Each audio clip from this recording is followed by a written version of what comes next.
Today, we're going to explore some more into natural remedies using plants and herbs. This is a subject you can explore on your own by searching natural cures for specific ailments.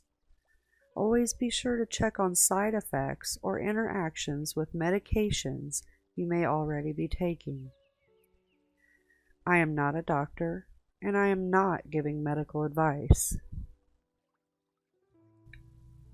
Aloe Vera. This is a thick, short-stemmed plant that stores water in its leaves. Aloe vera contains various powerful antioxidant compounds. Some of these compounds can help inhibit the growth of harmful bacteria.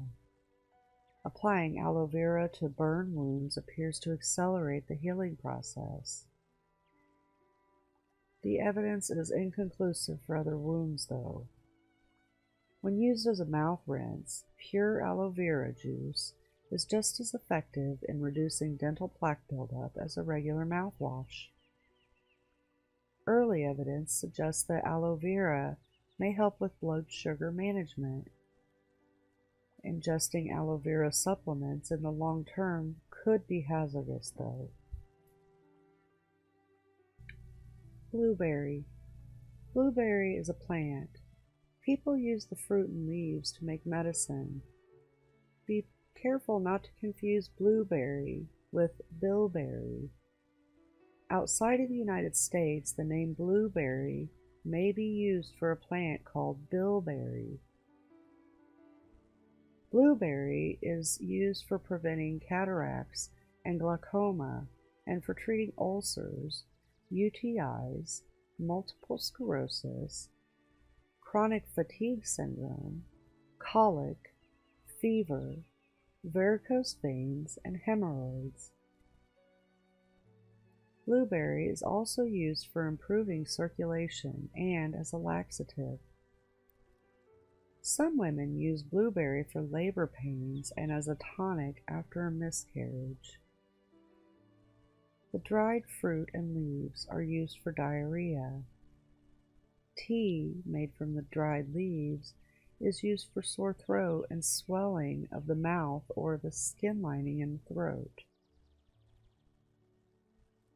Health providers have used blueberry juice as a contrast agent in the MRI. Contrast agents make it possible for radiologists to see and interpret the images. Some people have even been known to inhale the fumes of the burning dried blueberry flowers for treatment of insanity. Blueberry leaves may decrease blood sugar. Diabetic medications are also used to lower blood sugar. So taking blueberry leaves along with diabetic medications may cause your blood sugar to go too low. So if you're taking blueberry and you're doing low blood sugar, be sure and monitor your blood sugar very closely. The doses of your diabetic medications may need to be changed. Chamomille. This is one of the most ancient medicinal herbs known to mankind. It is a member of the Asteraceae and Compositae family and represented by two common varieties: German chamomile, also known as Chamomilla ricutia, and Roman chamomile, also known as Chamomilium nobile. The dried flowers of chamomile contain many terpenoids and flavonoids, contributing to its medicinal properties. Chamomile preparations are commonly used for many human ailments, such as hay fever, inflammation, muscle spasms, menstrual disorders, insomnia, ulcers, wounds, gastrointestinal disorders, rheumatic pain, and hemorrhoids. Essential oils of chamomile are extensively used in cosmetics and aromatherapy. Many different preparations of chamomile have been developed, the most popular of which is in the form of herbal tea. Cinnamon.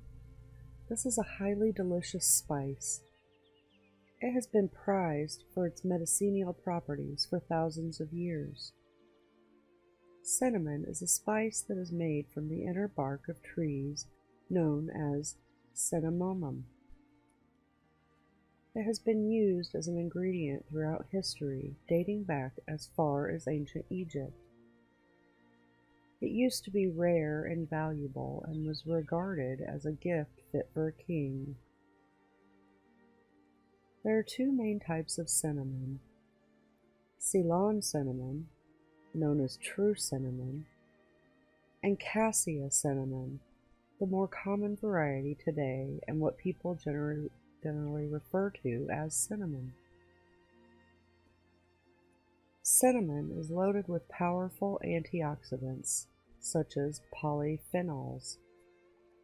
The antioxidants in cinnamon have anti-inflammatory effects, which may help lower your risk of disease.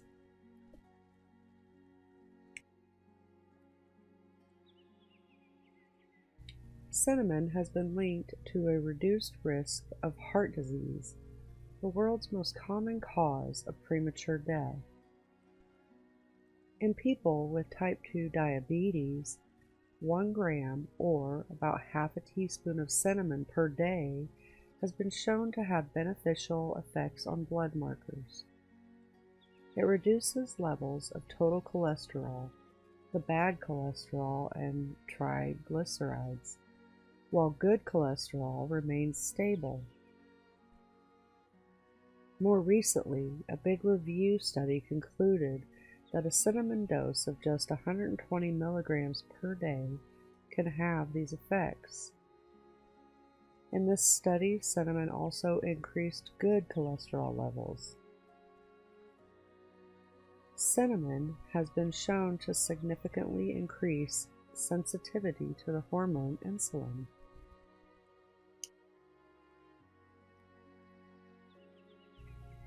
Neurodegenerative diseases are characterized by progressive loss of the structure or function of brain cells. Alzheimer's and Parkinson's disease are two of the most common types. Two compounds found in cinnamon appear to inhibit the buildup of a protein called Tau in the brain, which is one of the hallmarks of Alzheimer's disease. In a study in mice with Parkinson's disease, cinnamon helped protect neurons, normalize neurotransmitter levels, and improved motor functions.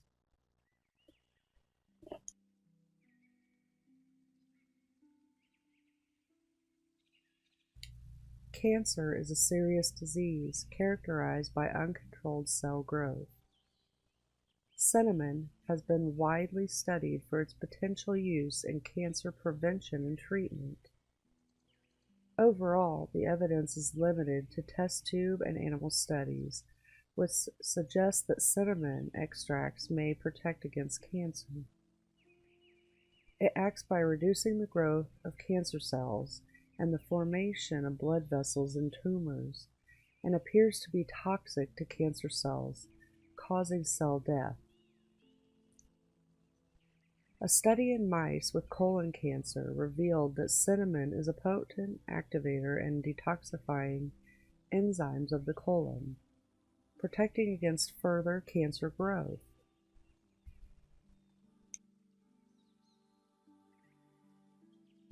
Cinnamaldehyde, one of the main active components of cinnamon, may help fight various kinds of infection. Cinnamon oil has been shown to effectively treat respiratory tract infections caused by fungi. It can also inhibit the growth of certain bacteria, including Listeria and Salmonella. HIV is a virus that slowly breaks down your immune system, which can eventually lead to AIDS if untreated. Cinnamon extracts from cassia varieties is thought to help fight against HIV-1, the most common strain of the HIV virus in humans. A laboratory study looking at HIV-infected cells found that cinnamon was the most effective treatment of all 69 medicinal plant studies. Not all cinnamon is created equal. The cassia variety contains a significant amount of a compound called coumarin, which is believed to be harmful in large doses. All cinnamon should have the same health benefits, but cassia may cause problems in large doses due to the coumarin content. Ceylon, the true cinnamon, is much better in this regard, and studies show that it is much lower in coumarin than the cassia variety. Unfortunately, most of the cinnamon we find in supermarkets is the cheaper cassia variety. Iceland Moss. Iceland moss is a lichen. Lichens consist of algae and fungus growing together in a mutually helpful relationship. Lichens draw their nutrients from the environment and are easily contaminated. They grow well in Iceland because it is one of the least polluted countries in the world. Iceland moss is used for treating irritation of the mouth and throat, loss of appetite, the common cold, dry cough, bronchitis, indigestion, fevers, lung disease, kidney and bladder complaints, and the tendency towards infection. Some people apply Iceland moss directly to poorly healing wounds. In foods, Iceland moss is used as an emergency food source in Iceland. In manufacturing, Iceland moss is used as a flavoring for alcoholic beverages. Iceland moss seems safe for most people when taken short-term. It can be unsafe when used in large amounts because the dried plant can be contaminated with lead. Iceland moss is regulated in the United States and is only allowed as a flavoring agent in alcoholic beverages.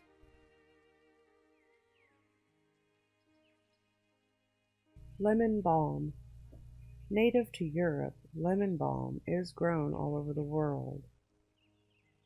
It is grown not only in herb gardens or to attract bees, but also in crops for medicine, cosmetics, and furniture polish. The plants grow up to 2 feet high, sometimes higher if not maintained. In the spring and summer, clusters of small, light yellow flowers grow where the leaves meet the stem. The leaves are very deeply wrinkled and range from dark green to yellowish green in color, depending on the soil and climate. If you rub the leaves, your fingers will smell tart and sweet like lemons. The leaves are similar in shape to the mint leaves and come from the same plant family. Lemon balm, also known as Melissa officinalis, is considered a calming herb. It was used as far back as the Middle Ages to reduce stress and anxiety, promote sleep, improve appetite, and ease pain and discomfort from indigestion. Even before the Middle Ages, lemon balm was steeped in wine to lift the spirits, help heal wounds, and treat venomous insect bites and stings. Today, lemon balm is often combined with other calming, soothing herbs such as valerian, chamomile, and hops to promote relaxation. It is also used in creams to treat cold sores.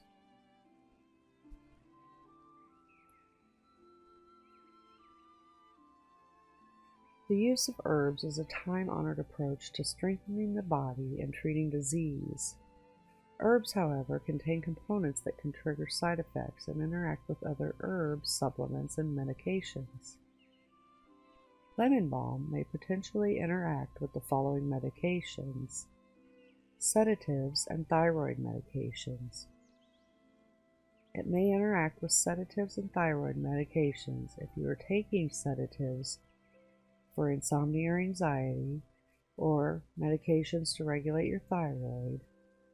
You should be careful of using lemon balm. Chrysanthemum, also known as mums.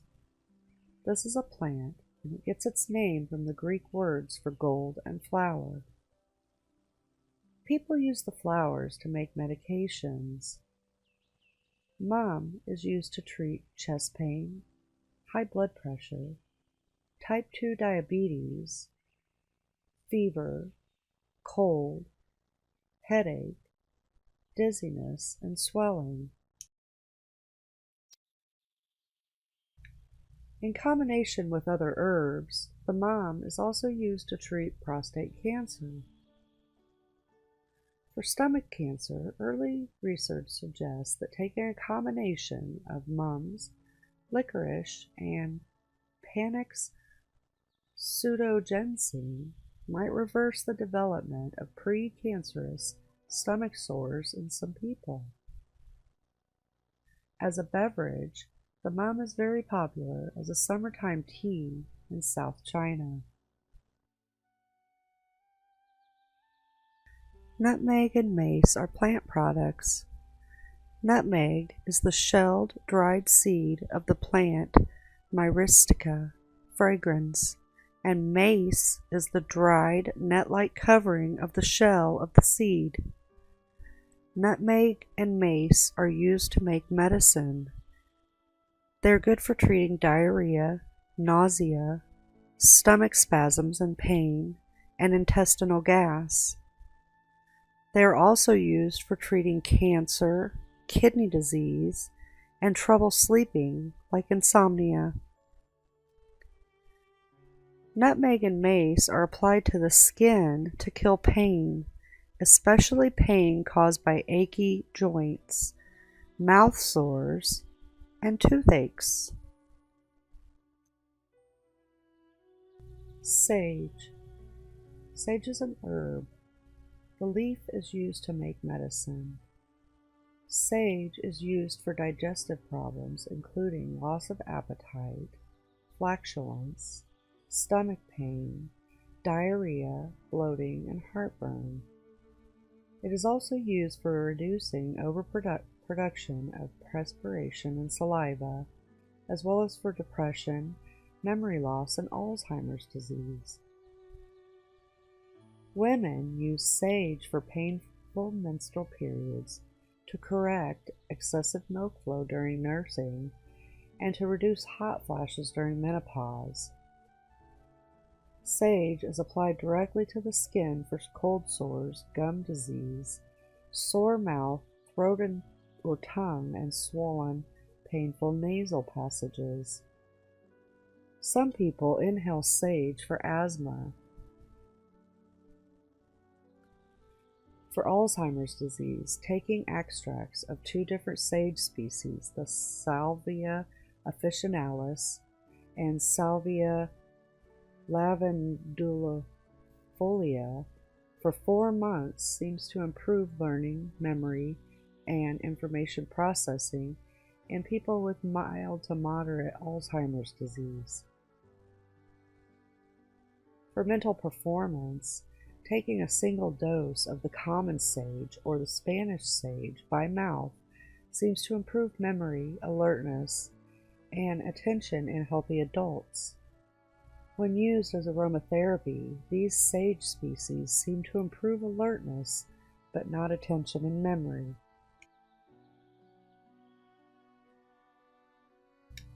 For cold sores, when applied as a cream containing sage and rhubarb, apply a cream containing common sage and rhubarb to cold sores may be about as effective as Zovirax cream. The Zovirax cream can heal sores in about 6 days. It takes sage and rhubarb about 7 days to heal them. Sage and rhubarb together work faster than sage alone. For high cholesterol, taking common sage 3 times per day for 2 months seems to reduce bad, low-density lipoprotein cholesterol. This is your bad cholesterol. The blood fats called triglycerides and increase the good high-density cholesterol in people with high cholesterol. For memory, taking a single dose of common sage or Spanish sage by mouth seem to improve memory in healthy adults. However, these sage species do not seem to improve memory when used as an aromatherapy. For menopausal symptoms, early research suggests that taking extract from common sage for 8 weeks improves the symptoms of menopause, especially hot flashes. Also, other developing research suggests that taking a combination of common sage and alfalfa extract for 3 months reduces the hot flashes and night sweats.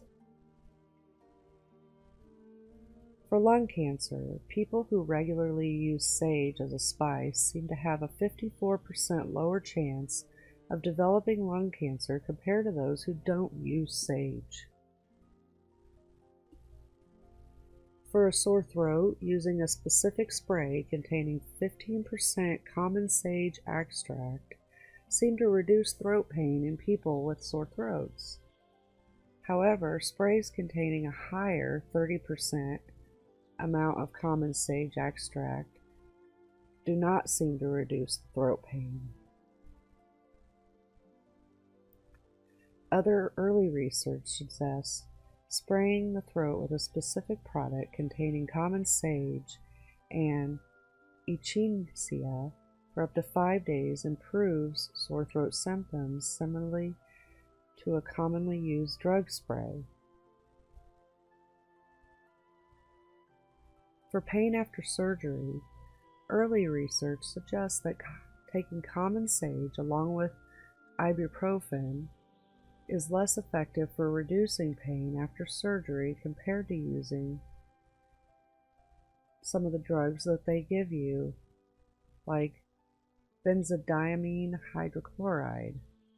Also, using common sage seems to increase the risk of infections after surgery compared to the benzodiazepine. For sunburn, applying 2% common sage extract to the skin after UV exposure seems to reduce the development of the skin redness.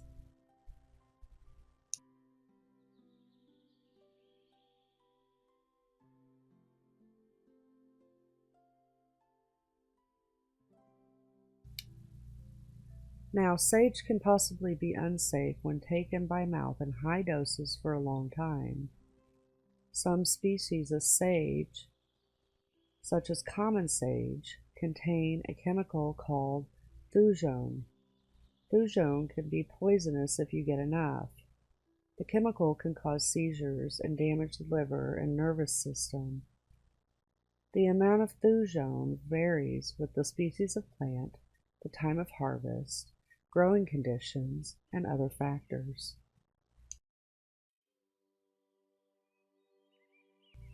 Violets. The common blue violet, known as Viola sororia, Violaceae, is native to most of Central and Eastern North America. It is a common sight in lawns, gardens, sidewalk cracks, and along trail sides. The common blue violet is typically considered a weed because of its relative ease in adapting to human disturbance. But it pushes the definition because it has been on this continent for a very long time. The leaves and flowers of the common blue violet, along with many other species, are edible and medicinal. The Confederate Violet is an escaped cultivar. It has white flowers with blue streaks and is inhabitant of lawns in southeastern United States. Now, most roots of violet species could cause nausea and vomiting and should not be eaten. So, the parts we want to use are the leaves, the flowers, and the above ground parts.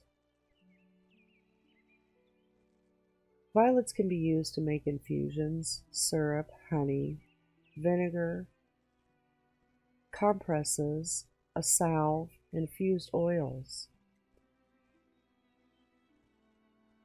The herbs of this are good for anti-inflammatory, expectorants, alteratives, lymphagogue. It promotes wound healing, anti-rheumatic, and a mild laxative.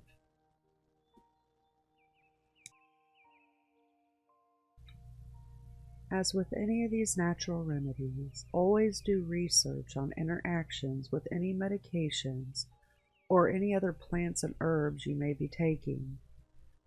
I am not a doctor. I am simply giving alternative ways of curing ailments that we can find in nature. My personal belief is that chemical medicines can mess up the chemistry of our brain and bodies. All we ever needed is found here on Earth. We just have to remember and learn these things again.